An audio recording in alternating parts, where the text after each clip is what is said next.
The edges of reality had begun to fray, fraying like an old film reel left too long in the sun. It started in the monochrome silence of a paper-white void. Felix the cat was the first to notice. He reached into his magical yellow bag, his go-to solution for every existential crisis, and pulled out a giant, ink-black question mark. He tapped it against the air, and the air clinked like glass. "Funny," Felix mused, his tail twitching into the shape of a nervous exclamation point. "This doesn't feel like a cartoon." Suddenly, the floor beneath him rippled like a disturbed pond. From the distortion emerged a man made of jagged, impossible geometry, his forearms the size of oiled drums, smelling faintly of salt spray and canned spinach. Popeye blinked, his one good eye darting around the void. He let out a low, gravelly whistle. "Well, blow me down," Popeye muttered, reaching for a pipe that wasn't there.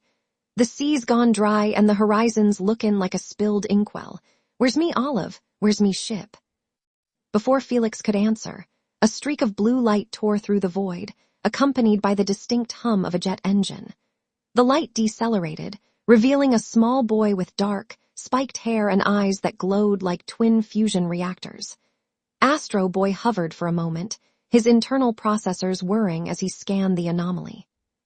"My sensors indicate we are not in our respective universes," Astro's voice was melodic, yet tinged with mechanical concern.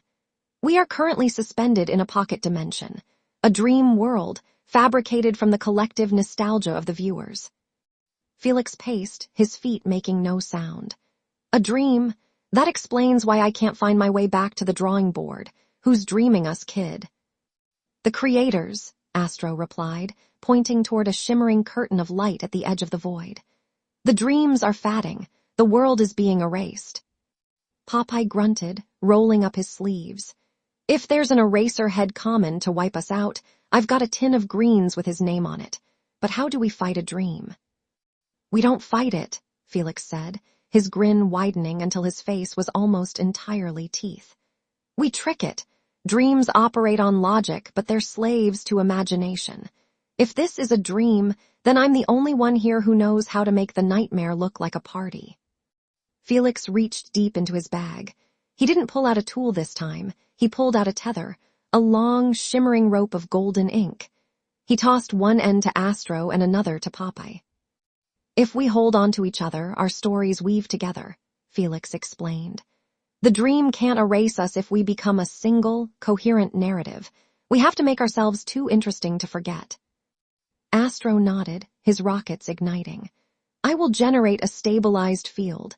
Popeye, you provide the anchor of raw, physical defiance.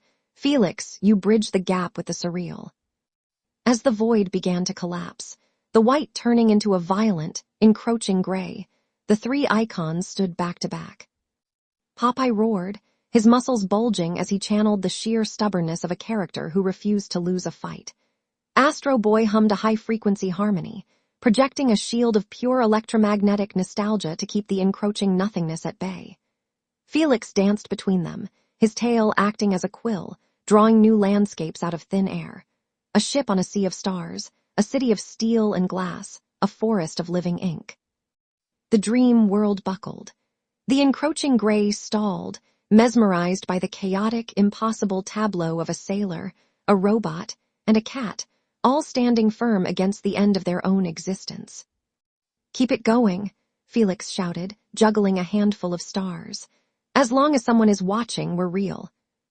And so they remained, a permanent, impossible anomaly in the dream, an eternal crossover held together by the glue of the impossible.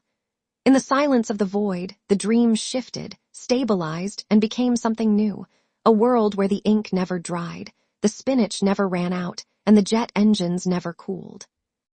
They weren't just characters anymore. They were the dreamers themselves, guarding the threshold of the imagination, waiting for the next person to close their eyes and start the story all over again.